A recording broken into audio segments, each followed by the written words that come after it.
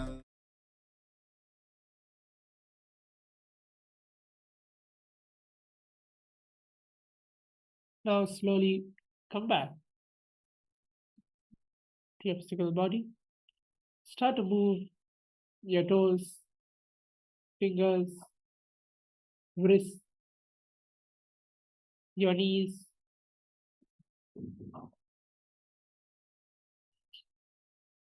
Move your knees to your chest and then rock your body side to side.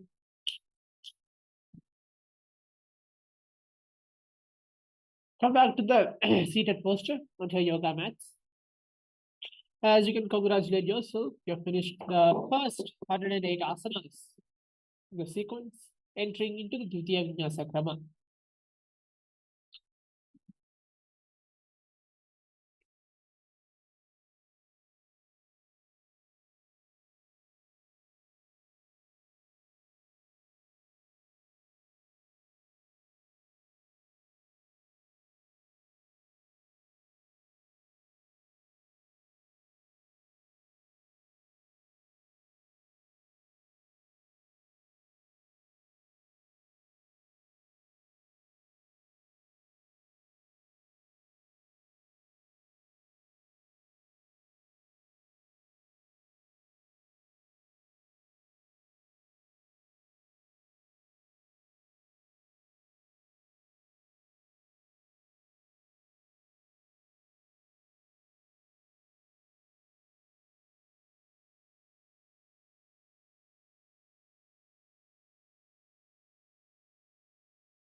Yathasanishtasana Paryankam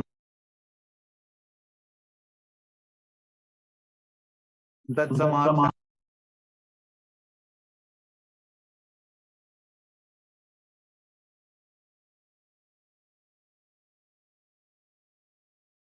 Now sit in a posture that brings ease to your physical and mental space. Engage Mula Bandha.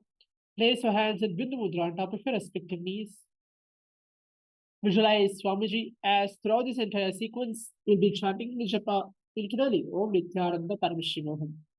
Atam Yatasam Yathastitihi Samasana.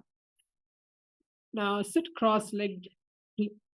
Place your hands on your knees with the thumbs and index touching together in Bindu Mudra. Now take a long, deep inhalation and hold. and then take prolonged inhalations and exhalations in this posture. इदानीं गर्भिणीनां योगाभ्यासो यथा लभो सुखप्रसवलाभाय प्रोच्यते प्राप्तनेपथि दण्डपद्मवरद्वाच वीरभद्रसमानितो आसनानि सदा कुर्यात् सुदीर्घैरे च पूरकैः उत्तासना. Now place the left foot against the genital region and place your right foot over top the left. Now keep your hands facing downwards on top of your respective knees. Gaze to the tip of the nose as you visualize yourself as a sage liberated by the Supreme Pontiff of Hinduism. निपीड्य सीविनीं सूक्ष्मां दक्षिणेतर बुल्भतः वामं याम्येन बुल्भेन मुक्तासनमिदं भवेत्. सिद्धासना. Maintain the same posture as the previous asana. Switch the gaze to your third eye as you visualize Swamiji. अनुसम्य मिदेन्द्रियोतलदशा पश्यन् भ्रुवोरन्तरं चैतन्मोक्षकपादभेदजनकं सिद्धासनं प्रोच्यते. सिद्ध्यासना. Now maintain the same posture as the previous asana. Switch the gaze from the third eye to the ground in front of you. Engage all three bandhas, Mahamudra Bandha, as you visualize Swamiji. वामपादिके इडीचान सीवनिमधितासुकोठानो. रुद्रासना 2. Now keep your legs in the same posture as the previous asana. Rotate your hands as you place them in Bindu Mudra on top of your respective knees. Switch the gaze to your third eye as you visualize yourself as Lord Rudra, the fierce dimension of Paramashiva. वामचरणपरितचिन्दराभे एकचुपतिये सेविदिदाख्ये. सन्तधुनासना. Maintain the same posture as the previous asana, Rudrasana 2. Switch the gaze now to your tip of your nose as you embody tranquility and unshakable nature. आसन की गुणमन कीर्तन चलता अमीट. सिद्धासना 2. Now maintain one heel on top of the other. Bring your hands to the navel, cupping one palm over the other, resembling a lotus flower in Sampurna Mudra. Visualize Swamiji as we internally continue to chant the japa Om Nityananda Paramashivoham. ऋजुकार्य समासीन सिद्धासनमुदीरितं प्रसार्य भूयिपादोतो दोर्भ्यामङ्गुष्ठमादरात्. बन्धयोन्यासना. Now maintain one heel on top of the other. Let's perform the Shanmukhi Mudra. But before that, make sure you have a sankalpa. You're going to manifest everything, whatever you want, through this entire space of creation. So let's take the little fingers and keep it beneath your bottom lip. Ring fingers above your upper lip. Middle fingers closing your nostrils. Index fingers over your eyes. Thumbs closing your ears. This is in Shanmukhi Mudra. Visualize Swamiji as you perform this asana, Bandha Yoni Asana. युत्र मध्ये महादेव बन्धयोन्यासने शृणु यत्कृत्वा खेचरो भूत्वा विचरेदीश्वरो यथा. वीरासना. Now place one foot on the thigh and the other foot under the opposite thighs. Place your hands in Bindu Mudra on top of your respective knees. Engage Mula Bandha as you embody this space and state of bravery. एकं पादमथैकस्मिन् मिन्यस्योर्नि संस्थितः इतरस्मिंस्तथा चोरुं वीरासनमुदीरितं. वाल्मीकासना. Now place your left heel on the right side of your genital organ, toes under your thigh, right foot on the left leg, toes by your knee. Continue to place your hands in Bindu Mudra on top of your respective knees. Gaze to the third eye as you visualize the great sage Valmiki, who is a poet and author of Ramayana. दाबापग की पगथली पुनि Eli है जोजम. जोनि मुद्रासना. Keep your legs in the same position. Now switch the gaze to the tip of the nose. Visualize Yoni Mandala representing Goddess Devi and Shakti. वामपाद की पगथली जाहि माहिली code. योन्यासना. Now continue to keep your feet and hands in the same position. Just switch the gaze to your third eye as you continue to visualize the Yoni Mandala as it is now projected onto your screen. योन्यासनं पर्वतेन योगं योगफले नीलं तत्कारफलं तावत् खेचरो यावदेव हि. भद्रासना 3. Sit and bring the soles of the feet together, holding with both of your hands. Bring your knees down towards the ground. Engage Udyana Bandha and Mula Bandha. Gaze to the tip of the nose as you visualize Lord Veerabhadra, your inner space. उल्फौ च वृषणस्यादः सीवन्त्याः पार्श्वयोः क्षिपेत Sabe Vulpam Tata Sabye Dakshapulpam to Dakshine. Aghorasana. Now keep the soles of the feet together in the perineum. Now press the tongue up against the roof of the mouth and gaze to the third eye. Now with your right hand, cover your mouth. Close your left nostril with your index finger and inhale through the right nostril. Close both the nostrils and hold your breath for a few seconds. And then exhale through the left nostril. Repeat this on the other side as well, as you visualize yourself as an aghori.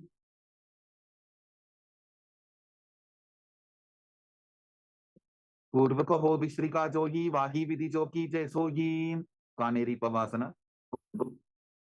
Now bring your feet together in front, toes together, heels apart. Place your elbows on top of your heels. Rest your chin on the palms. Gaze to the tip of the nose. Perform Uddiyana Bandha and Mula Bandha as you visualize yourself as a female elephant drinking water. Pali Pava Asana Kakyo hai jaise Yahu Medane Vidite se. Parasana. Now sit with your knee raised. Place your arms in between the thighs and the calves. Interlace your fingers in Parashamudra. Keep your feet off the mat as you visualize Swamiji. Tator Ghamreta Yet Payum, Vrindanishwasa Samyutam, Gopi Chandasana. Now interlace your fingers around your feet with your soles together. Keep your toes at the groove by your throat, heels touching your chest. Keep your chin on the hands and gaze to the tip of the nose as if embodying the state and space of a king. Purava Vidipataka Angutha Kantuku Parashe. Udarasana.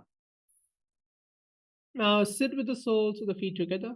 Insert your hands underneath your legs, holding the feet with the interlocked fingers. Bring the feet up to your chest, bring the head down and touch the chin to the soles. Gaze to the tip of the nose as you visualize your body is free from any defects. Dovo Babadali Sambutane, Ube Hastakari Urda Hitane. Vishishtasana. Now sit with your feet together. Keep your arms under your legs. Raise your feet up to your face. Fingers interlocks, palms over your forehead as you visualize yourself excelling in everything. Dovo Babadali Jodi Samputakare. Ujasana. Shira. From a seated position, lift both your legs over top of your respective shoulders. Bring your arms underneath your legs and up, interlacing your fingers around the back of your neck as you visualize yourself as a cobra. Sanam Tavideyam Kapshasanam Adaparam Grivasanam Taparamam Gujasanam Ihochate. Kalyanasana. Now maintain the same seated posture with your raised legs up. Bring your elbows under your knees and wrap your arms around your back with your palms clasped. Gaze to the tip of the nose as you visualize yourself as a beautiful, auspicious goddess. Do Hatapakam Mitane, Tinako Bodani, Chetane. Sankatasana. Now with your left knee on the mat, place your left foot flat, place your perineum on your left heel. Raise your right leg over top the left and bring your right heel to the left hip. Place the hands on the opposite knees. As you perform this asana, internally chanting the japa, Om Nityananda Paramashivoham. Vamapadam Chiter Mulam Sanyasadar Nitale Patatandena Jam Yena Bestayet Vamapadatam. Dhenukasana. From the previous posture, slide your left heel to the left hip. Keep your right knee on top of the left. Place both of your hands on your right thigh. Engage Uddiyana Bandha and Mula Bandha as you visualize a cow in your inner space. Anusha Dinagara Banjaram Rishilinda Vilyamni. Pachandrasana. Now place your right foot on the left thigh, left foot on the right knee. Bring your left hand behind the back and hold the right thigh. Place your right hand on the left thigh and twist the body and gaze to the third eye as you visualize Swamiji. Vamajanga Paridachirathane, Vamahastapishti Sane. Machandrasana 2. From the previous posture, untwist and hold on your respective big toes. Lean your forehead down so it touches the ground and chest should touch the knees as you visualize Swamiji. Prasamaji Manatar Najajoji, Vamadanga Parila Pesoji. Guru Asana. Now maintain your feet in the same position. Interlace your fingers and place them on top of your knees. Perform Mahamudra Bandha as you visualize Swamiji.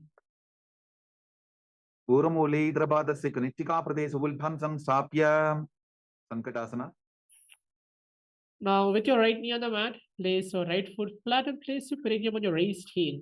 Keep your raised left leg over top the right and bring your left heel to the right hip. Place your hands by the opposite knees. वामपादं चितेर्मूलं संन्यसदर नीतले पाददण्डेन जाम्येन वेष्टयेत् वामपादकम्. Dhenukasana. Now, slide your right heel to the right hip, left knee on top of the right. Place both hands on your left thigh as you visualize a curve in your inner space.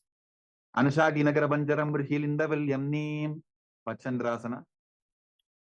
Now, place your right foot on the left thigh, left foot on the right knee. Bring your left hand behind the back and hold the right thigh.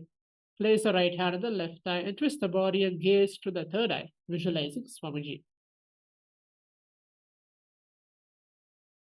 Vamajangaparitasirathane Vamahastapishti Sane. Machandasana 2. Now untwist and hold onto the respective big toes and lean your forehead so it touches the ground as you visualize Swamiji. Prasamaji Manatarna Jajoji Vamajangaparita Pesoji. Guru Asana. Maintain your feet in the same position. Interlace your fingers and place them on top of your respective knees as you visualize Swamiji in this posture. Uramole Idrapadasya Kanitika Pradesh Ulbham Samsapya. Pashvasana. Now sit with your feet flat on the ground. Keep your knees against your chest, holding your opposite knees. Keep your thighs together, spine straight. Keep your tongue pressed against the roof of the mouth, performing Kechari Mudra as you visualize Swamiji. Padatale Bhumo Nidhagya Chanani Ursi Nidhagya Viparita Hasta Bhyavu Saita Zange Nibadya. Bodheshokasana. Now keep your feet flat on the mat. Wrap your arms around your legs and hold the opposite wrist. Place your chin on top of your knees. Gaze to the tip of the nose as you visualize you are being in an abode of bliss. Dogo Bhagdali Bhuparitare Kormahli Sekare. Kurakatasana. From the same position, place your arms under your knees and hold on your opposite elbows. Gaze to the tip of the nose as you visualize Swamiji. Do Hath Bhag Bahare Liave Goda Niche Le Taharave. Smatyasana. Now maintain the same hold beneath your knees. Bring your right foot over the left so the heel is crossed. Gaze to the tip of the nose as you visualize the great sage Maharishi. Uladvari Dharti Baritane Dava Bhagaparita Chavidane. Dandasana. Ida. Extend your feet out straight. Keep your arms straight above your head. Interlace your fingers in the wrist pointed outwards. Engage all three bandhas as you gaze to the tip of the nose, visualizing Swamiji. Ani Garbini Nam Yovabhyaso Yathalago Sukha Prasavala Bhagya Pruchate Prakta Nepathim. Arambhasana. Now sit with your legs straight. Hold your big toes with the index and middle fingers. Move your chest down, head to the knees as you visualize Swamiji. Dogo Pakamiliva Pasari Pakaka Angutha Pakadi Lila Tokoda Lagave. Vidokasana. Now sit with the legs straight, extend your knees slightly up. Keep a one hand distance between your heels. Bring your shoulders down. Wrap your hands in and around your legs. Hold the soles to feet and gaze to the third eye as you visualize Swamiji. Pratama Besido Pau Pasari Kachapurtako Kurdo Darim. Talan Dripavasana. Now extend both legs out with your heels together. Place your chin, mouth and nose on your heels. Insert your hands below your legs, keeping your elbows together on the ground along with your fingers. Make sure you're keeping your palms facing upwards. Gaze to the tip of the nose as you visualize Swamiji. To Edi Mailiketi Hatha Pasari.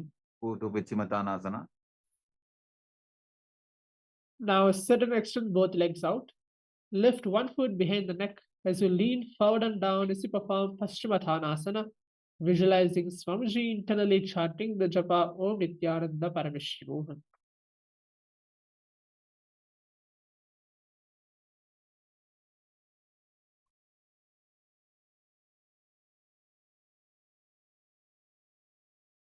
Paschimataanavat samsitim kritva ekam padam grivayam dhritva tishtet. Anantasana. Now lay on your back and lift your right leg behind the neck. Left hand holding the foot from the top. Keep your body straight As you concentrate on the prana moving from the Mooladhara chakra as you gaze to the tip of the nose, visualize yourself as an infinite or an endless one. उत्थानशयनी एकैकम्पायी ग्रीवायां विन्यस्य इतरहस्तेन पावाग्रं गृहीत्वा कुशासना.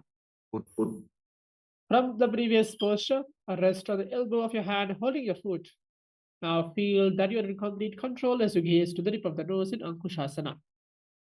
उत्थानशयित एकैकं पादं ग्रीवायां कुर्वन् इतरहस्तं कर्णमूले स्थापयेत्. दृशासना. Now lie down on your back, bring the knees to the chest and start to encircle the thighs and calves with your arms. Start to roll to the left and to the right as you visualize Swamiji. उत्थानशयनं जानुनी हृदये वष्टम्भां गङ्गासहित ऊरूनिकरद्वये वद्वां सव्यापसव्यं लोडयेत्. दृशासनं भवति. ऊर्ध्वपिच्छिमतानासना. Now we're going to do this on the other side, the repeated posture. Sit and extend both legs out. Lift one foot behind the neck as you lean forward in Paschimottanasana.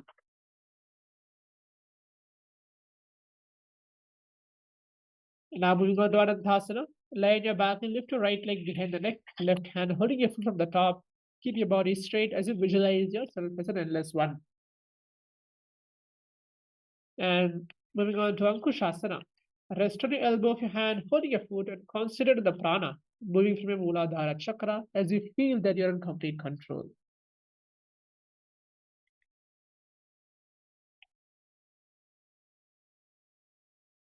Moving on to Yoga Nidrasana. Now lie on your back and lift your legs one by one up behind your head. Keep your hand holding behind your back as you gaze to the tip of the nose. पश्चिमतानवत् संस्थितिं कृत्वा एकं पादं ग्रीवायां धृत्वा तिष्ठेत्.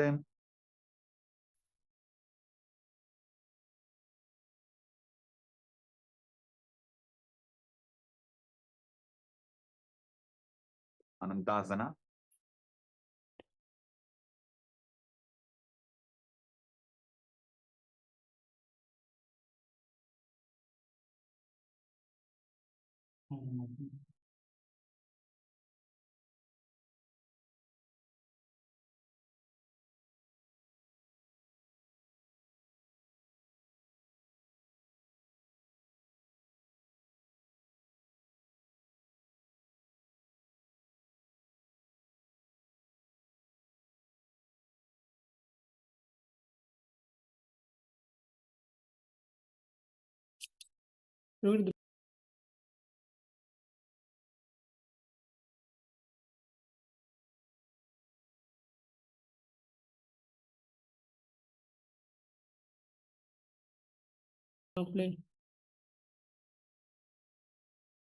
Atmaramasana. While laying on your back, raise your legs towards your head. Wrap your hands around your legs as you interlace your fingers behind your neck. Gaze to the tip of the nose as you visualize Lord Vishnu's blessing within you. Atmarama asana padam sudhoso ve. Kochikasana. Now lay on your back and move your knees to the chest with your soles facing up. Extend your arms sideways as you gaze to the third eye, visualizing Swamiji. दो हाथ छीता सा करें, तिनसो ube Sapa करें. जठर परिवृत्ति. Now we'll be having three different sequences in this one asana. The first one is lie on your back and move your knees to the chest. Keep your arms reached by the side of the shoulder level. Now keep one knee bent to the ground, other leg to the extended out straight. Keep both knees bent to one side and both legs straighten to one side. Now make sure your head is looking in the opposite direction of your legs as you visualize Swamiji. Now repeat this as well on the other side. As you lay on your back, move your knees to the chest, arms reach to the side of the shoulder level. Make sure you're keeping your one knee bent to the ground, keeping the other leg extended out straight. Now keep both knees bent to one side, and then both legs straighten to one side. Make sure your head is looking in the opposite direction as you visualize Swamiji in Jadara Pravritti. वृत्ति कुक्षि भागे त्रिदाहि परिकीर्तितः बद्धपूर्णं सुप्तपूर्णं ऊर्ध्वपूर्णमथापि च. द्वंद्व पीठासना. Moving on to Dvipadapitham, as you lay on your back and bend your knees and place your feet flat on the ground. Hold your knees, hold your ankles and lift your hips up. Gaze to the tip of the nose. As you engage Jalandhar Bandha and Moola Bandha, visualizing yourself as steady as a bridge. प्रतिक्रियायुतं द्वन्द्वपीठ सर्वबलप्रदं गर्भिणीनां दुर्बलानां इदिकार्गीजगादनों पर्यङ्कासना. Now, as you lie on your back and place your feet flat on the mat, bring your arms over your head and place your hands flat on the mat as well as fingers pointing towards your feet. Now, slowly lift the entire body up off the ground as you visualize yourself as steady as a stone furniture. उत्तानचेन मस्ततलाभ्यां भूमिं मष्टभ्यां पादतलाभ्यां भूमिं धृत्वा. उत्तानासना. Now, lay on your back and move your knees to the chest. Make sure your hand is on your shoulders. Start to move your hips in a circular motion as you visualize you are a dog laying on its back. शववत् शरीरं संस्थाप्य जानुनी सम्मील्य नाभुवानिज हस्ताभ्यां कन्दरां बद्ध्वा भ्रामयेत् श्वोत्तनं भवति. विपरीतकरणी. Now, lie supine and raise your hips and legs up. Bring your hands to lower back for support if needed. Now keep your elbows and hand extend the mat below, helping the balance of your body. Start to move your legs around and around in circular motion as you visualize Swamiji. उतरे सशिरोर्दत्वा फेनगे चरणद्वयं विपरीतकृतिश्चैषा सर्वतन्त्रेषु गोपिता. विपरीतकरणी to. You can stop the movement and just be stable as you visualize Swamiji. करणी विपरीताख्या सर्वाभिव्याधिनाशिनी नित्यमभ्यासयुक्तस्य जाडराब्धिविवर्धनी. लांगलासना. Now lay on your back and lift your hips and take your feet over your head, toes on the floor. Keep your hands stretched on the ground behind your back with your palms clasped in Parashamudra. Rest on your neck and your shoulders as you perform Jalandhar Bandha and Moola Bandha, visualizing yourself as a flow.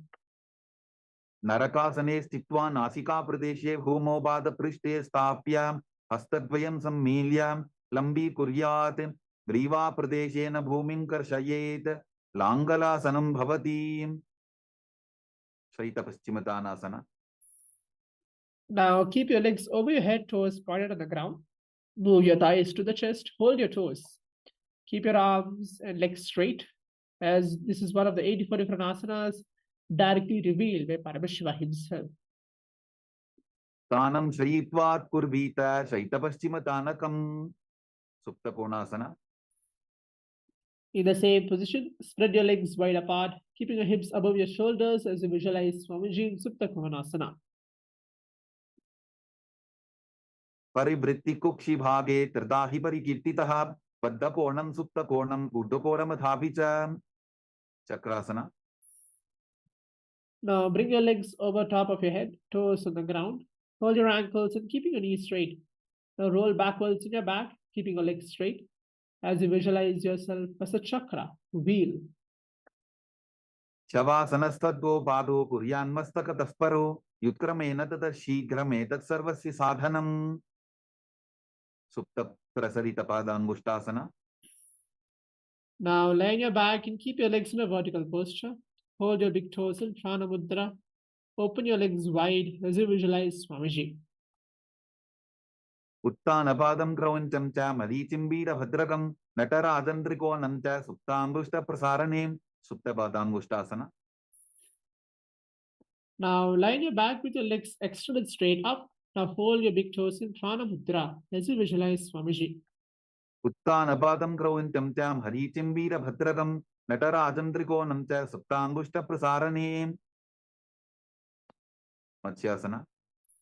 From the previous posture, move your legs into Padmasana and lay on your back and hold your opposite elbows over your head as you gaze to the tip of the nose, visualizing Matsya, the fish avatar of Vishnu. भुक्तपद्मासनं कृत्वा उत्तानशयनं चरेत् ऊर्ध्वराभ्यां शिरो वेष्ट्या मत्स्यासनं तु रोगः. परशुरामासना. As you lay on your back in Padmasana, place the backside of your right hand on the left palm, gaze to the tip of the nose as you visualize Lord Rama in your inner space. प्रथमकरे पद्मासन आचे सुधो सोवे भूपरिपाचे. Sarvangasana. While you lay on your back and legs in the Padmasana, lift your hips and legs up. Keep your hands for support of your hips, elbows on the floor. Tuck the chin to the chest as you perform Jalandhara Bandha and Moola Bandha. Gaze to the tip of the nose as you visualize Swamiji. अथवा क्षेत्र संक्षेपात् सर्वांगासनम उत्तमं यत् कृत्वा योगनिपुण विद्या विस्पंडितो यथा. वृश्चिकासना. Now lay on your back and place one foot on the opposite thigh. Lift the other knee towards your head. Extend both arms up above your head and hook your fingers forward as you gaze to the third eye, visualizing yourself as a scorpion. प्रथमशयन सूतौ शीशिकेशिकी सन्ति सुदाखे. वृश्चिकासना. Now again, perform Vrishikasana on the other side as you continue to visualize yourself as a scorpion. प्रथमशयन सूतौ शीशिकेशिकी सन्ति सुदाखे. वृषभादक्षेपासना. Now lie on your back and interlace your fingers around your neck. Lift both the feet off the ground, extending one leg straight and the other knee to the chest. Alternating the extending, raising the knee again and again as you visualize Swamiji.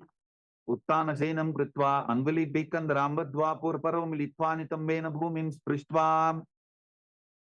मारोत्तनासना. Now lay on your back and lift your legs one by one, touching the ears with your knees as you visualize Swamiji. वोत्तानवत्संसिति कृत्वा दानद्वयं पर्यायेन कर्णयोः संस्पृशेत्. वृकासना. Now while laying on your back, place your soles of the feet flat on the ground. Stand up and sit back down. Do this again and again as you visualize yourself as a wolf in Brikasana. उत्तानशीनं कृत्वा पादतलाभ्यां भूमिं धृत्वा उत्तिष्ठेत्. वृकासनं भवति.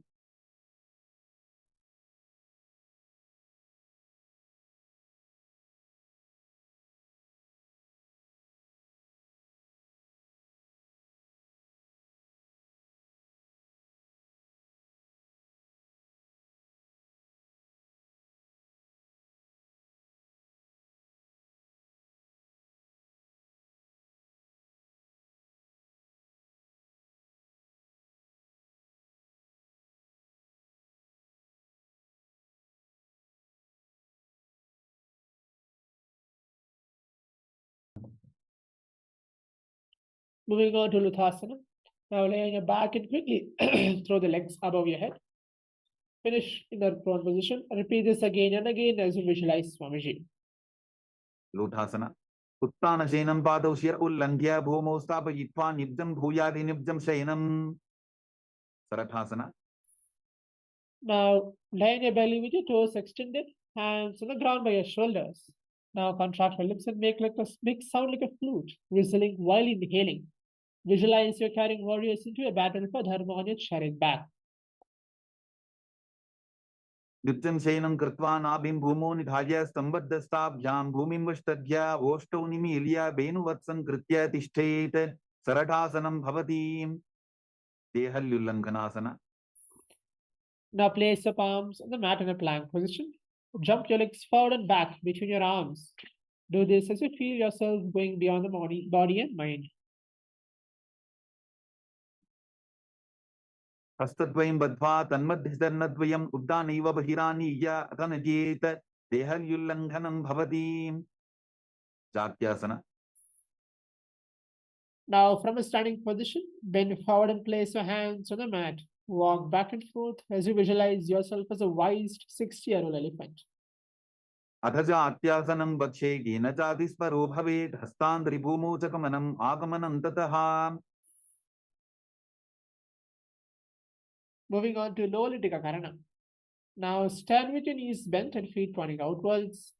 Bend the elbows and keep your hands at the chest level. Swiftly move the arms across the body and then bring back to the center. Tilt the head back and open the chest up towards the sky as you move your head in all directions. सर्पासना. Now stand erect like a rock. If you have a rope, you can bring it along and tie your feet with it. Keep your arms by the side, hands touching your thighs. Now visualize for the next few seconds your whole Kundalini Devi is raising and curling upward around your body as you engage Mula Bandha as internally chanting the japa, Om Nityananda Paramashivoham. अथ सर्पासनं वक्ष्ये वायुपानाय केवलं शरीरं दण्डवत्तिष्ठेत् रज्जुबन्धस्तु पादयोः वायवी कुण्डली देवी कुण्डलाकारमङ्गुले उष्ट्रसाधनासना. While standing, place all the fingers in the mat and then stand on your hands. You keep your feet on the wrists and begin to move and walk like a camel as you visualize yourself as a camel in this posture. पुष्टिकनिष्ठिका प्रदेशेन भूमो निधाय उपरिपादतले संस्थाप्य पुष्ट्रवत् पुष्ट्रसाधनं भवति. अश्वासना.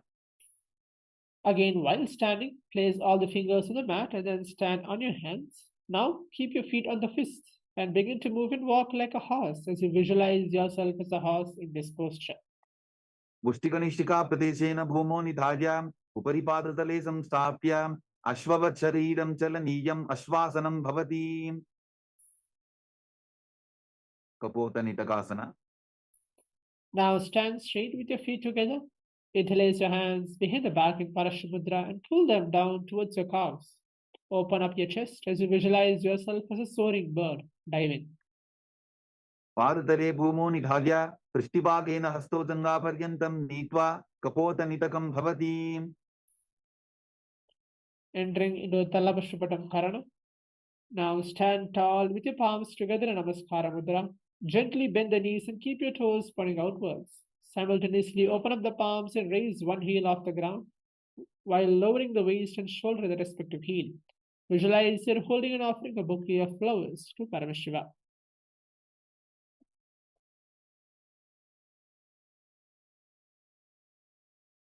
खड्गासना. Now, as you lay on your stomach, to jump your feet up towards your hand and stand. Bring your palms together. Gaze to the tip of the nose as you visualize yourself as a rhinoceros. लुचसरतमासनं कृत्वा पादतलाभ्यां भूमिं वष्टभ्य उत्तिष्ठेत् खड्गासनं भवति. उत्थानोत्थानं. If you have the weights, you can use the weights to intensify the practice of this posture. Now sit down all the way or as low as you can to the ground and then stand up. Do this again and again as you visualize Swamiji. पुनः पुनः उत्थातव्यम् असितव्यम् इति उत्थानोत्थानं भवति. कुशलासना. Now stand up straight and raise the arms over your head and jump repeatedly as you visualize yourself as a mace. सरलं स्थित्वा ऊर्ध्वं वारं वारम् उड्डानं कृत्वा नद्येत् कुशलासनं भवति. शीर्षकासना. From a standing position, pull the sole of your one foot towards your belly. With the other leg, sit down and then stand up. Alternate this on both sides as you visualize Swamiji. एकैकं पादतलं कुक्षु निधाय तिष्ठेत् उत्शीर्षकं भवति. Moving on to Parshvajanu Karana. Now stand and keep one leg slightly bent with your toes pointing to the side. Bend and lift your opposite knee towards the chest with your toes pointing downwards. Keep your arm holding the knee with your hand pointing outwards in the fist position. Let the opposite hand hang down and fingers pointing towards the center of your body.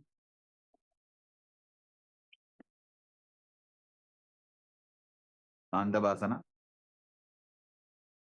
Now on one leg, the opposite, lower the body onto the mat and then stand straight, lifting the raised leg to the opposite thigh as you visualize yourself fiercely dancing as Paramashiva. एकेन पादेन स्थातव्यं ताण्डवासनं भवति. ब्राह्मणासना. Now place your left foot on the opposite thigh and stand erect on the mat like a rod, keeping your hands by the side as you visualize yourself being blessed by Lord Brahma. ब्राह्मणासनमावक्ष्ये यत्कृत्वा ब्राह्मणो भवेत् एकपादमरो दत्वा तिष्ठेत् दण्डाभृतर्भुवि. गर्वासना 3.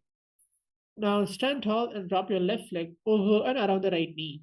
Tuck the left toe on the other side of the right calf. Simultaneously cross the left arm below the right and bring your palms together in Namaskara Mudra as you visualize yourself as Lord Garuda. उत्तानकूर्मपीठं च संहत्कारुणमेव च वातायनं गोमुखं च भारद्वाजं त्रिविक्रमम्. एकपादासना. Now stand straight on your right leg. Place your left foot on the opposite thigh. Keep your hands relaxed by the knees as you visualize Swamiji. दक्षाङ्घ्रिं वामपादस्य जङ्घोपरि निधायित.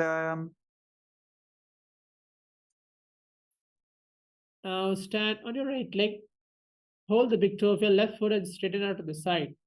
Rotate your body quickly on your standing leg as you visualize yourself as a North Pole star. Dhruvasana. एकेन हस्तेन दण्डरूपस्य एकस्य पादस्य भ्रं धृत्वा इतरपादतलं भूमौ निधाय त्वरया भ्रमणं कर्तव्यं. ध्रुवासनं भवति. त्रिविक्रमासना. Now stand on your right leg and lift your left foot behind the neck and stand tall. Alternate this posture sitting and standing as you visualize Lord Vishnu in your inner space. ग्रीवायां पादं संस्थाप्य साधव्यम् उत्थातव्यं. त्रिविक्रमासनं भवति. Entering into Parshvajhanukarana. Now stand and keep one leg slightly bent with the toes pointing to the side. Bend and lift the opposite knee to the chest, keeping your arm holding the knee with the hand holding in the fist position.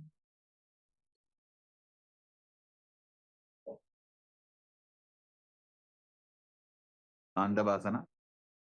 Now on one leg, lower the body to the mat and then stand straight, lifting the raised leg to the opposite thigh as you visualize yourself fiercely dancing as Paramashiva. एकेन पादेन स्थातव्यं ताण्डवासनं भवति. ब्राह्मणासना. Now place your right foot on the inner thigh and then stand erect on the mat like a rod, hands by the side as you visualize yourself being blessed by Lord Brahma. ब्राह्मणासनमावक्ष्य यत्कृत्वा ब्राह्मणो भवेत्. एकपादमरो दत्त्वा तिष्ठेत् दण्डाभृतर्भुवि. गर्वासना 3. Now stand tall and wrap your right leg over and around the left knee. Tuck the right toe on the other side of the left calf. Simultaneously cross your right arm below the left. Bring your palms together in Namaskara Mudra, visualizing yourself as Lord Garuda. उत्तानकूर्मपीठं च संभत्कारुडमेव च वातायनं गोमुखं च भारद्वाजं त्रिविक्रमम्. एकपादासना. Now stand straight on your left leg. Place your right foot on the opposite thigh. Hands relaxed by the knees as you visualize Swamiji. दक्षाङ्घ्रिं वामपादस्य जङ्घोपरि निधायित. Stand on your left leg and hold the big toe of your right foot and straighten out to the side as you rotate your body quickly on your standing leg, visualizing yourself as a North Pole star. ध्रुवासना. एकेन हस्तेन दण्डरूपस्य एकस्य पादस्य भ्रं धृत्वा इतरपादतलं भूमौ निधाय त्वरया भ्रमणं कर्तव्यं. ध्रुवासनं भवति. त्रिविक्रमासना. Now stand on your right leg and lift your left foot behind the neck and stand tall. Alternate this posture sitting and standing as you visualize Lord Vishnu in your inner space. ग्रीवायां पादं संस्थाप्य साधव्यम् उत्थातव्यं. त्रिविक्रमासनं भवति. Moving on to Samanakakarana. Stand with your feet close together and toes pointed slightly out. Keep both hands by the sides of your body.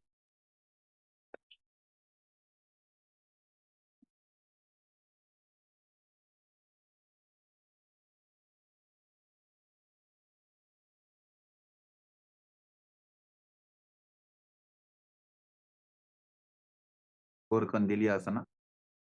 Now stand erect and then bend forward. Bring both the hands underneath the knees, making a finger lock. Sit in a squatting posture. Let the finger lock touch your navel as you visualize the great sage Goraknath. प्रथम ही वो हो ये बाहुरी नीचोपनि होवे. कांचासना. Now insert your hands between the thighs and the calves and squat down and hold your hands behind. Keep your chest upright as you visualize Swamiji.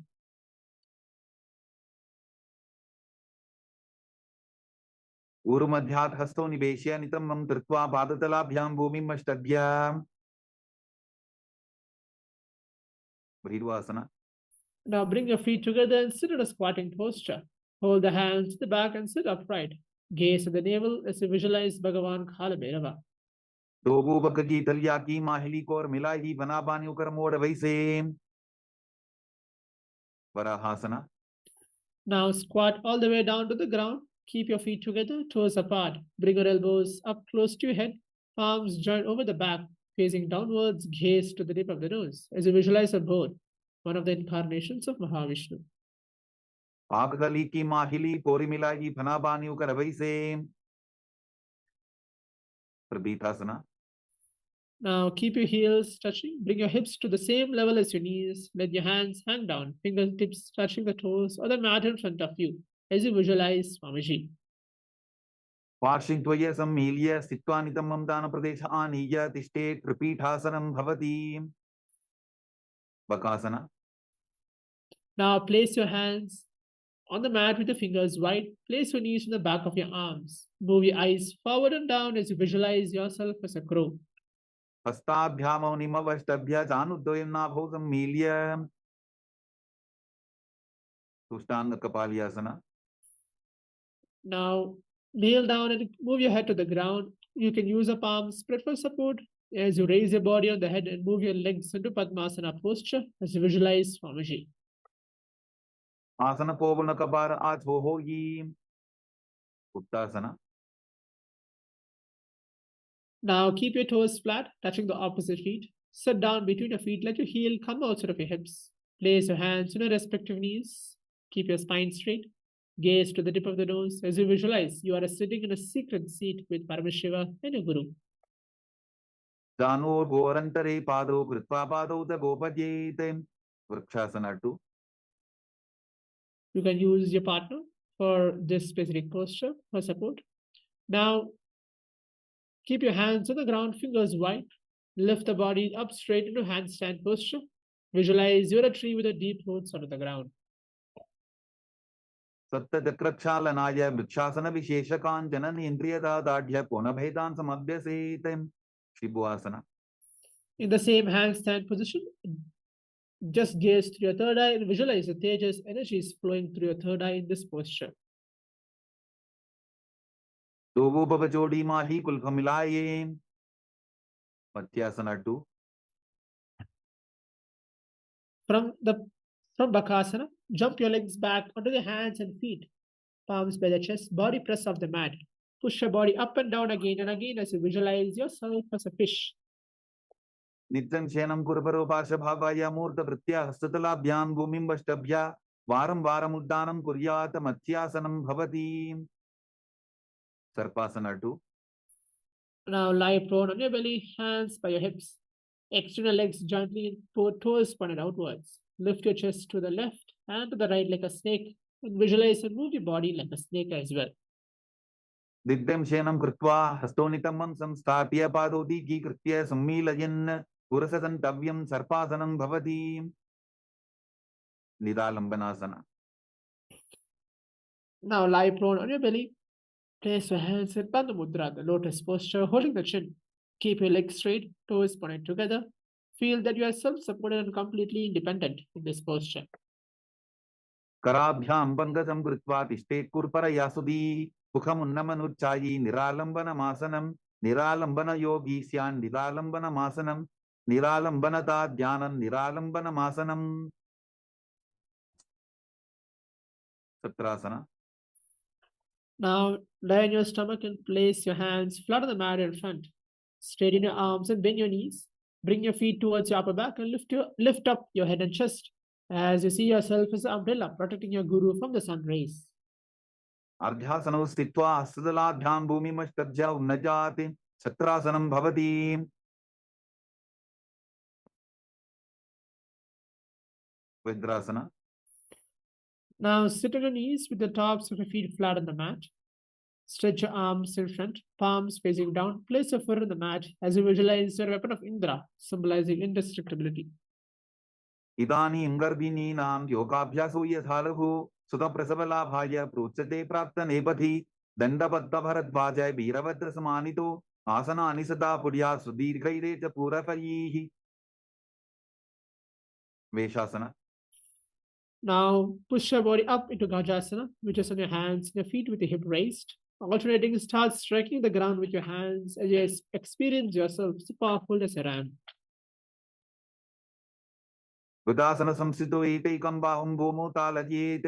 वेशासनं भवति.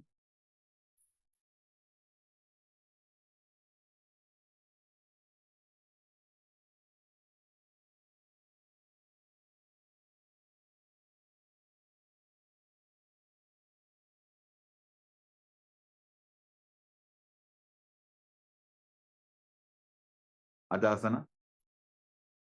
Now from Gajasana, lift your legs into the air, slowly bring the forehead to the ground as you visualize yourself as an unborn existing for all eternity in this posture. Gujasana samstito bhatate mantrale kritya vastakena bhumin sprashyet. Dhanantarasana. Now sit on your heels with your legs together, interlace your fingers around your toes, pull your feet down, pull your feet towards the perineum, and then place your hands on your respective knees. Keep your spine straight, gaze to the tip of the nose as you visualize Paramashivoham. पूर्व विधि परिहातावकी काकसीचो फना शरामोड़ी पता की अंगुली अग्रिमेर लगावे अंगमोत्तनम. Now interlace your fingers in front and then behind you. Stretch your arms forward and to the sides and then backwards. Start to give massage to various different joints and muscles towards your body as you visualize Swamiji. हस्तयोः अंगुलीर्बद्ध्वा हस्तर्मध्यात्सर्मन्दं निष्कासयित्वा तिष्ठेत अंगमोत्तनं भवति. Dvandasana for. Now sit on your heels in Vajrasana. Keep your feet turned out to the sides, thighs and knees resting on the ground. Keep your spine straight, hands on your respective knees as you visualize your Lord Garuda, flying Lord Vishnu and Lakshmi in your back. जंगोरुभ्यां दीद्या स्थिरकार्योद्विजानुना जानु परिकरद्वन्द्वा गरुडासनम् उच्यते. आनंदमंदिरासना. Sit with the legs folded back, toes pointing backwards. Keep your knees wide. Gaze to the third eye as you visualize that you're residing in a blissful space of a temple. अचवक्ष्ये वीरनाथ आनंदमंदिरासनं जित्कृत्वा अमरो धीरो भवत्येवेह साधकः. Mandukasana 2. Now sit with your knees, with your feet overlapping on your ankles. Keep your hands under your knees. Gaze to the tip of the nose. Perform Uddiyana Bandha and Mula Bandha as you visualize yourself as a frog.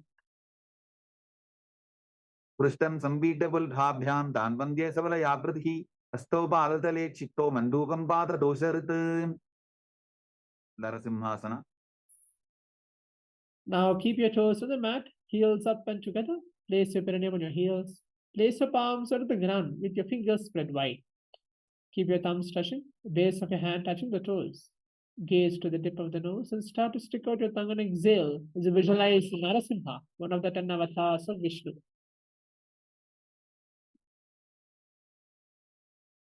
द्रोवु भणापानि होई वैसे AD Mailer गुदानि वैसे समशरीरनी काट हरावे NASA अग्रदृष्टिको ल्यावे.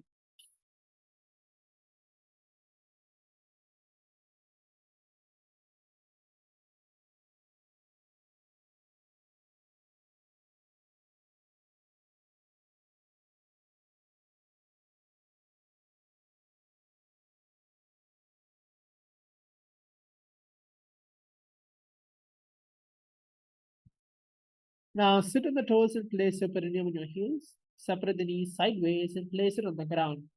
Now make a hollow of your palms and place it on your mouth. Keep your thumbs under your teeth and close your lips. Gaze to the tip of the nose as you visualize yourself as a Devi presiding over any and all metaphysical fears you have. दोगोपकांदी एडी चवकी कोड़ा फनो वानपनी होई. Pakanasana. Now keep your soles together, tops of your feet on the ground. Sit on the heels and bend your elbows. Bring your fingers toward your armpits. Start to imitate as if you're a monkey scratching. Gaze to the third eye as you visualize yourself as a playful monkey.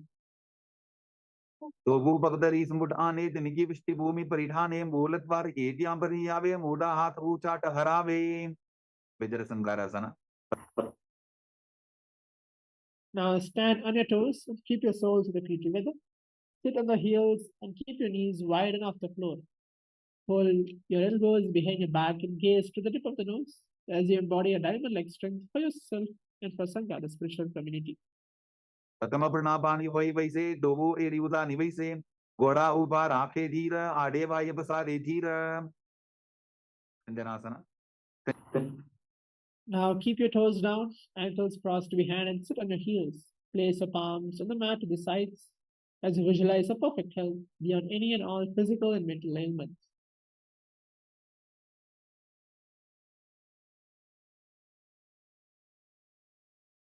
व्यञ्जनासनमावक्षे यत्कृत्वा सुस्थिरो भवेत् पृष्ठे पादद्वयं बद्ध्वा हस्तो भूमौ प्रधारयेत् Kurmasana full pose everything स्याद्धो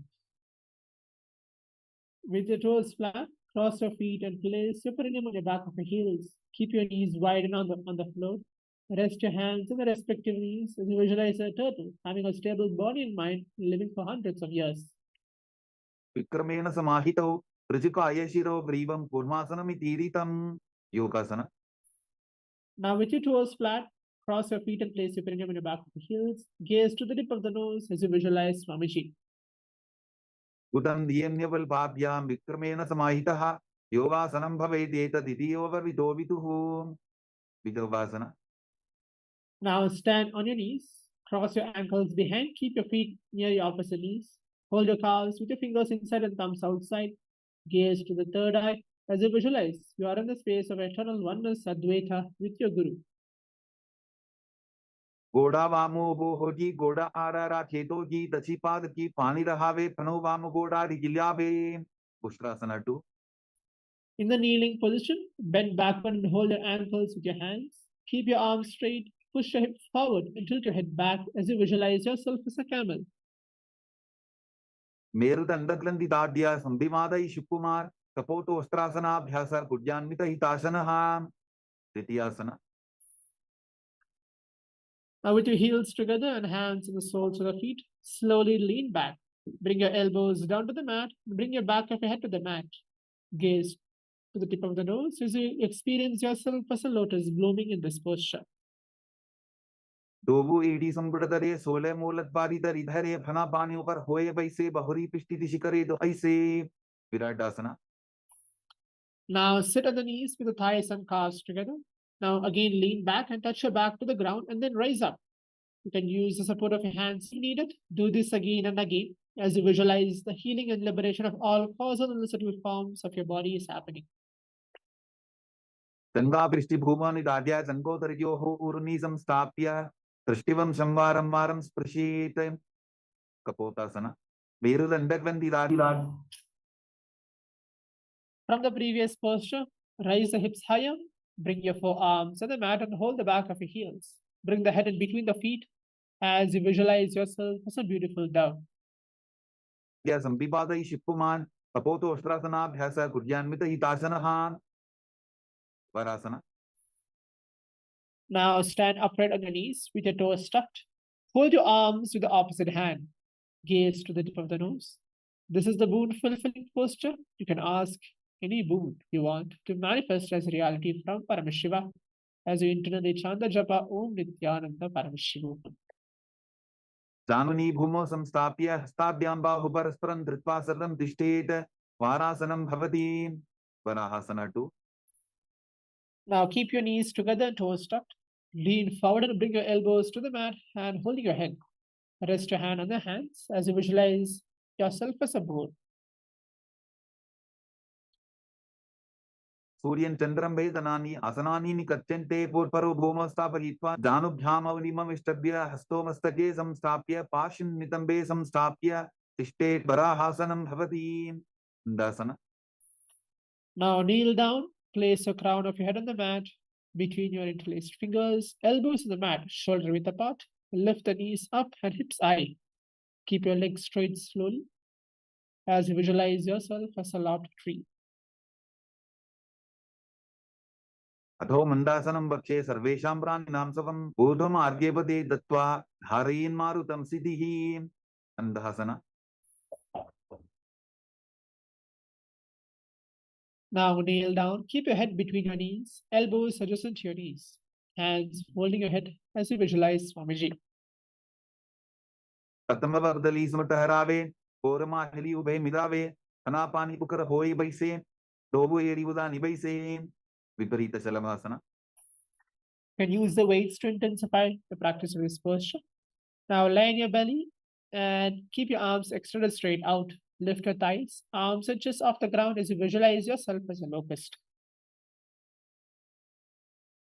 शलभासन भेदाश्च नटभेरुण्ड नामके बेण्डभेरुण्ड सहिते शीर्षदण्डासनं तथा.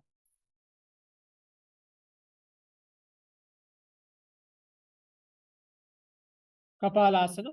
Now lay on your belly and keep your arms by the side, palms facing down. Keep your forehead on the ground. Keep your chest on the mat and lift your legs up together. As you visualize yourself as a skull, representing the mind with your purified thoughts and a strong will to attain enlightenment. Akashakaputasana. Now lie on your stomach and hands by the sides. Lift your legs up over your head and slowly place your feet on the mat in front of your head. Keep your palms flat on the mat behind as you visualize yourself as a free and open dove.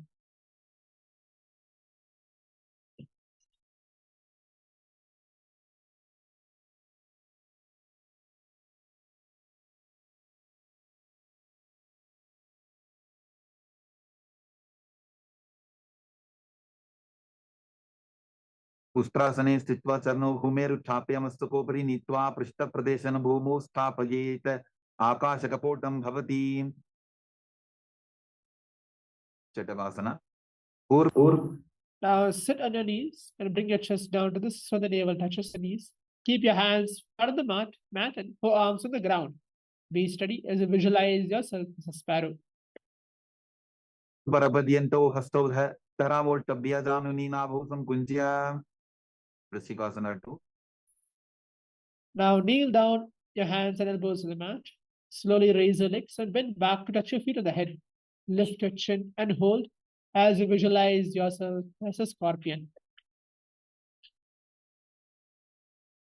विच्छेव पुच्छप्रतिमाङ्घ्रिपार्ष्णि धृत्वा सशीर्षे चिब्बुकं विधार्यको यत्रेति सन्तिष्ठति साधकस्त्वं विशावहं वृश्चिकसंयमासनं पुरुषासना. Now place your perineum down on your right heel. Keep your left foot outside of your hip. Place your hands on the mat. Let's perform the Antaranga Pranayama. Engage Mula Bandha as you visualize you are a bull in this posture. यामिवुल्भेपादमूले वामभागीपदेतरं विपरीतं स्पृशेत् भूमिं वृषासनमिदं भवेत्. लोलासना. From a kneeling position, place your hands flat on the mat. Lift your knees off the ground and cross your toes of your left foot over top the right as you get your balance above the mat, visualizing Swamiji in your inner space. लोलासनं तदा पुर्यात् वायुलोलापघातनात् स्थिरवायुप्रसादेन स्थिरचेता भवेत् वृषासना. Now let's perform Vrishasana as well under the side as you visualize yourself as a bull. यामिवुल्भेपादमूले वामभागीवदेतरं विपरीतं स्पृशेत् भूमिं वृषासनमिदं भवेत्. बालवनासना. Now place your left toe on the ground and sit on your heel of your left foot. Place your right foot flat on the ground with your knee raised towards your chest. Keep your palms on your respective knees. Maintain an upright position. Visualize Balagunahai, one of the 84 siddhas in your inner space.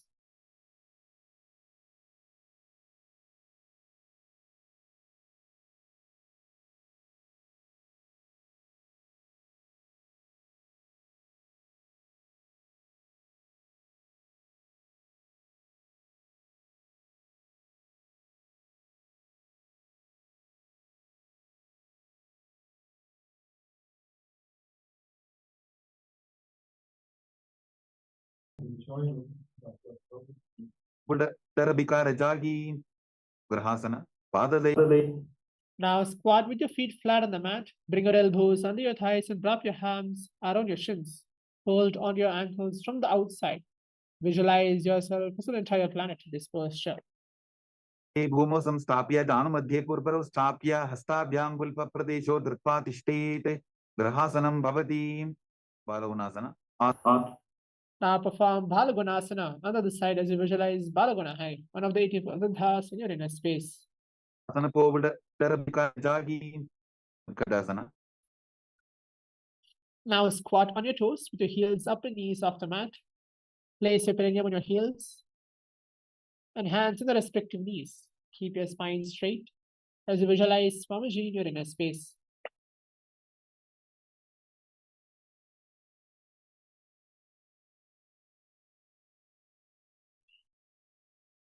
Ijas pijaustiyata purvachano yitrasane padatalladvayo pari. Vajrasangarasana 2. Now sit on your toes with the perineum on your heels and soles together. Keep your knees wide and off the ground. Hold your opposite elbows behind your back as you visualize Swamiji. प्रथमपना पानी होए जैसे दोबू AD बुदा निवैसे गोडा ऊभा राके तीया आडे वाय पसारे Jhiram Anilasana. Now squat or sit with your feet hip width apart. Keep your hands under the soles of the feet from the inside, palms facing down. Keep your arms straight, elbows to the navel, gaze to the tip of the nose as you visualize you are able to consume and live off air alone.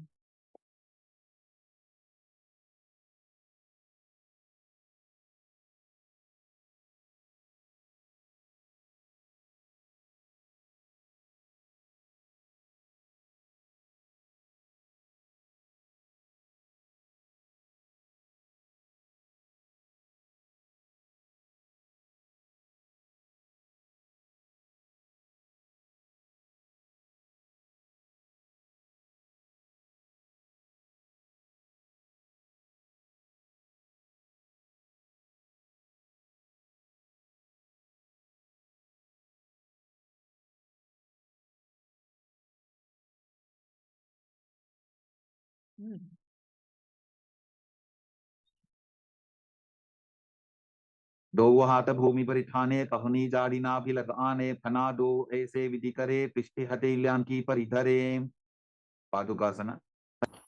Now place back of your hands on the mat with your fingers facing towards your body. Step your feet on top of your hands, wrapping around your feet like a shoe and walk around as you visualize you're wearing padukas across India. स्तुतरयोः पादतले कृत्वा तिष्ठेत् गच्छेत् पादुकासनं भवति कुक्कुटोड्डानासना. Now place your palms on the mat.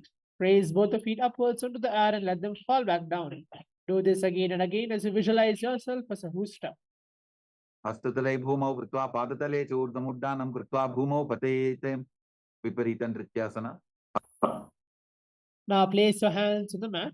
Raise your legs upward into the handstand. Move around your two hands, dancing as you feel yourself becoming free from all inhibitions. हस्ततलाभ्यां भूमिं वष्टभ्य ऊर्ध्वपादाग्रे कुर्वन् हस्ततलाभ्यां नर्तनं कर्तव्यं विपरीतं नृत्यं भवति.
Kunjarasana. Now separate your feet and place one palm down on the mat with your arms straight. Bring your opposite hand on the head and be stable as you visualize Swamiji. अथ वक्ष्ये महादेव कुञ्जरासनम् उत्तमं करे नैकेन पादाभ्यां भूमौ तिष्ठे शिरकरः. कुञ्जरासना. Perform again on the other side as you visualize Swamiji. अथ वक्ष्ये महादेव कुञ्जरासनम् उत्तमं करे नैकेन पादाभ्यां भूमौ तिष्ठे शिरकरः. पदम्बासना. Now sit on the ground with your feet flat and heels close to your body. Hold your respective ankles and lift your feet off the ground as you visualize yourself as a kadamba tree, a pious tree that promotes a long life for you.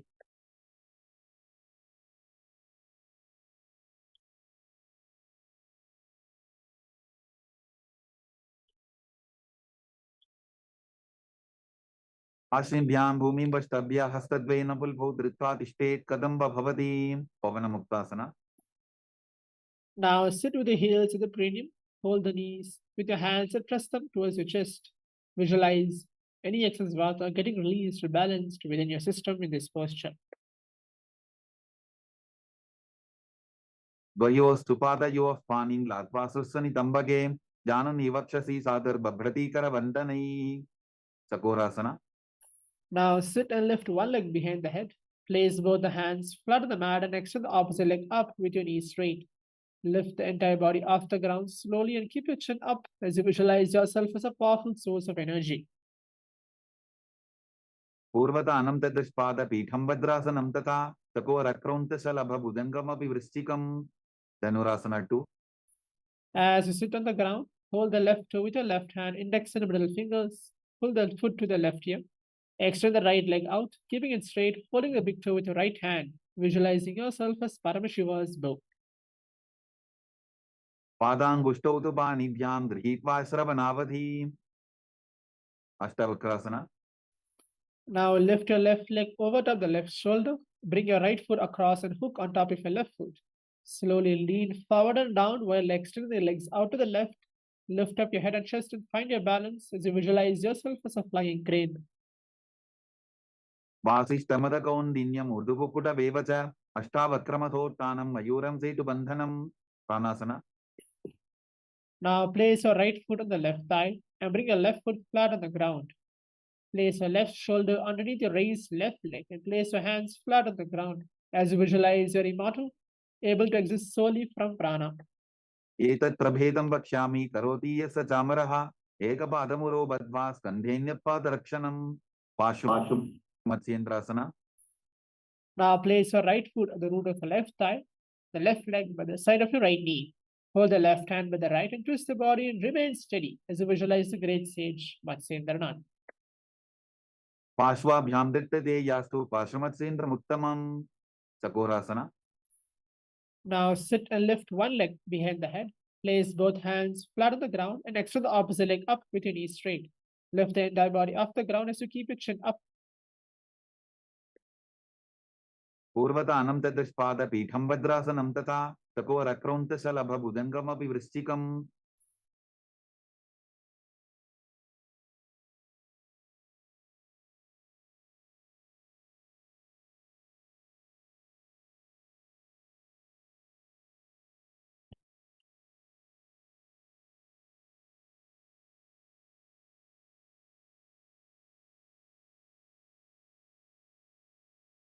Okay.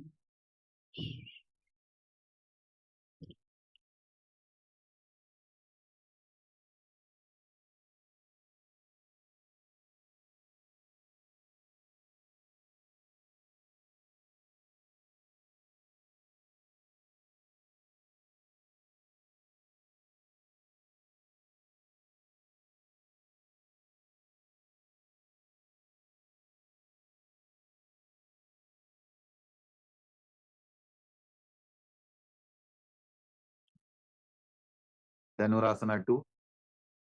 Sit on the ground, holding your right toe with the index and middle fingers and pull the foot to the right ear. Extend the left leg out, holding the foot with your left hand as you visualize yourself as Paramashiva's bow. पादाङ्गुष्ठौ तु पाणिभ्यां गृहीत्वा श्रवणावधि अष्टावक्रासना.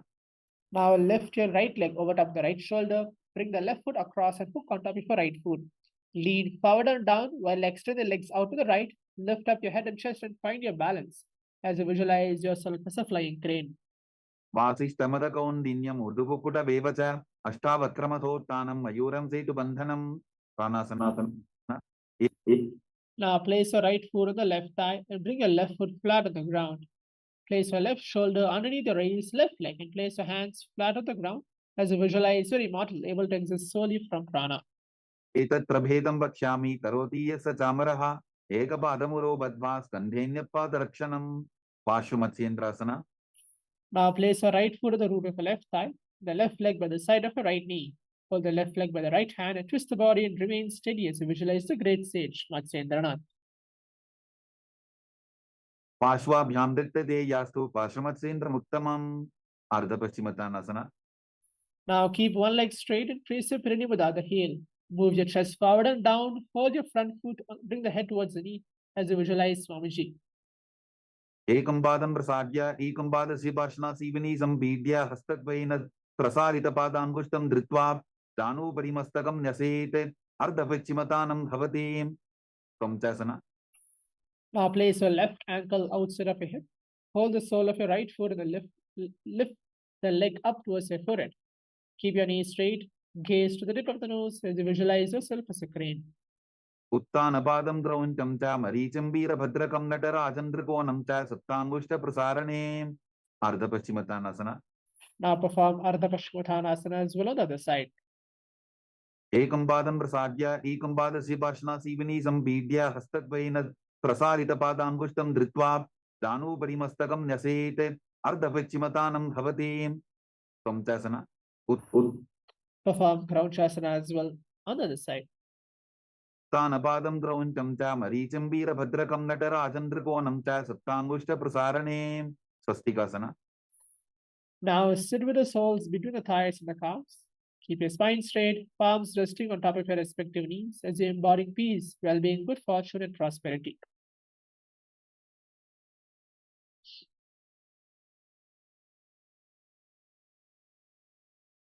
जानूर्वोरन्तरे सम्यक् कृत्वा पादतले गुहे यजुकाय समासीन स्वस्तिकं तत् प्रचक्षते गोरक्षासना. Keep your feet in the same position. Cover your heels with your respective hands. Tuck the chin to the chest as you perform Jalandhara Bandha and Mula Bandha. Gaze to the tip of the nose as you visualize the great sage Goraknath. जानूर्वोरन्तरे पादौ उत्तानौ व्यक्तसंस्थितौ कुल्फौ छाछाद्य हस्ताभ्याम् उत्तानाभ्यां प्रयत्ततः Babasana 2. Now bring your left heel to the perineum, right foot on the left thigh. We're going to perform the Shanmukhi Mudra now. Now close your eyes with the index fingers, nose with the middle fingers, mouth with the ring and little fingers, ear in the thumbs, gaze at the third eye, and start to meditate on the Lord Arihanta, the Enlightened One. Vamaparshro Buddham Samstapya Dakshanam Grivama Jagane Yogasana 2. Now place your feet on top of the opposite knees. Place your hands on the ground beside you with your palms facing up. Keep your spine straight.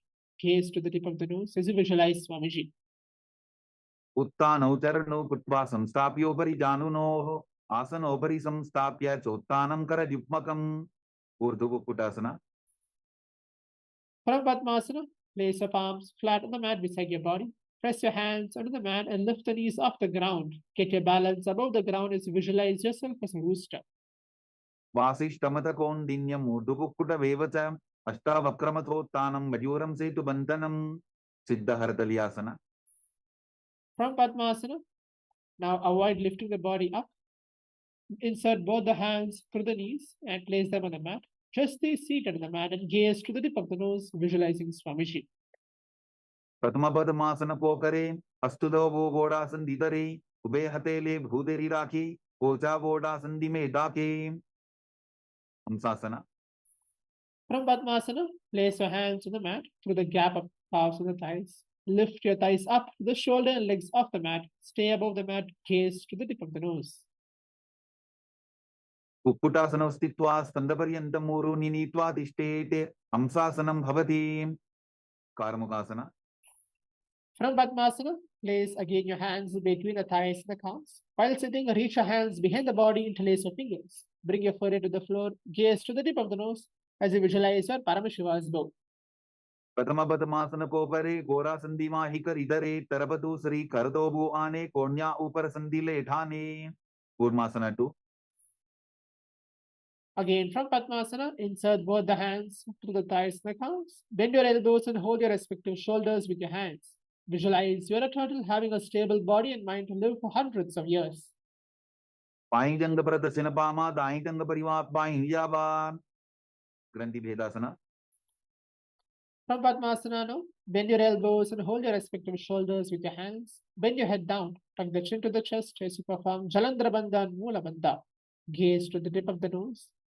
Visualize that you are in Paramashiva's secret knot posture. Atha Bakshe Neelakantha Granti Bhedasanam Shubham Nyatva Rudra Bhave Chipram Sukshma Vagyuni Shevanate Uttana Kurmasana. From Padmasana, now just lay on your back and bend your elbows, holding your respective shoulders with your hands. Gaze to the tip of the nose. Feel that you are a turtle having a stable body and mind to live for hundreds of years.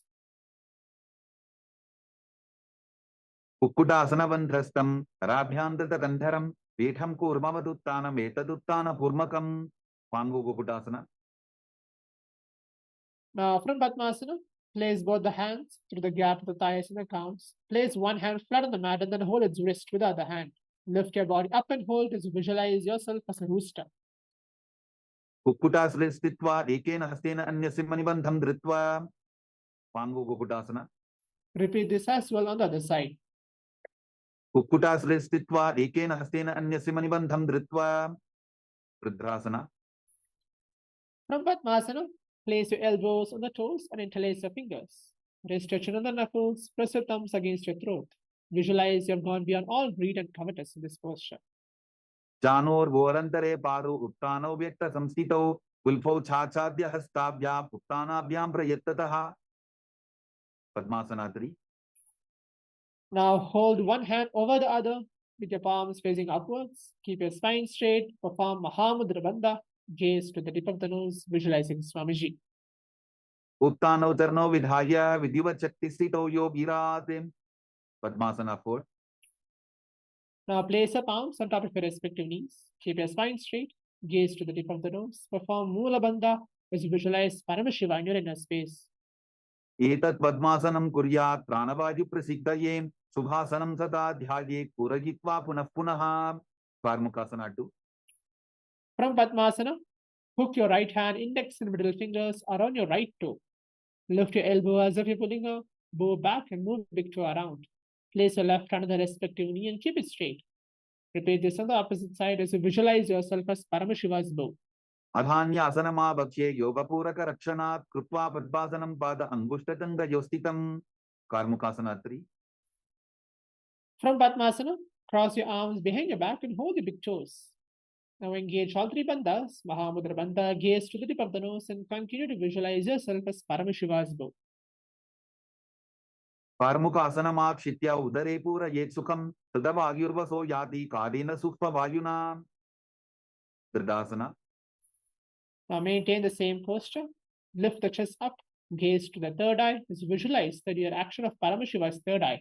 Anything which you come across, we destroy. पूर्वभ्यामुपरि स्थाप्य पादयुग्मं प्रयत्ततः दक्षिणं सव्यदेशे च सव्यं दक्षिणदेशके. Magrasana.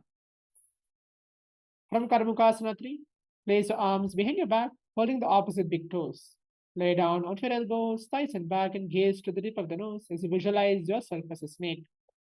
प्रथम पद्मासन कोठाने दोहु हाथ पाछाने आने पाद अंगूठा पुकरे आनी सोबई कहन्या पुल्या पानी. Kandukasana. Now lay on your back and bend your knees. Feet off the ground, embrace your knees to the chest.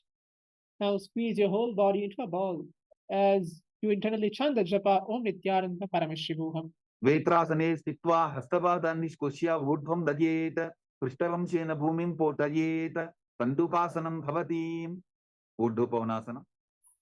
Now lay on your back and move your knees, raise together, feet flat on the ground, hands interlocked under your head. Gaze to the tip of the nose as you visualize Swamiji. प्रथमे सूदो San करावे कोडा उभा राशि मिलावे कुल्फमा हिला अंगुष्ठतोही करे take समेल रसोजी. Markata Pītāsana. Now continue to lay on your back, bend your knees and keep your feet flat on the mat. Place an upturned palms under your heels. Lift your hips up. Perform Jalandhara Bandha and Mula Bandha. Visualize yourself as a powerful alpha ape in this posture. Uttana Shenam Padatale, Uttana Hastayoho Stapayet, Uttana Shikipītakasana.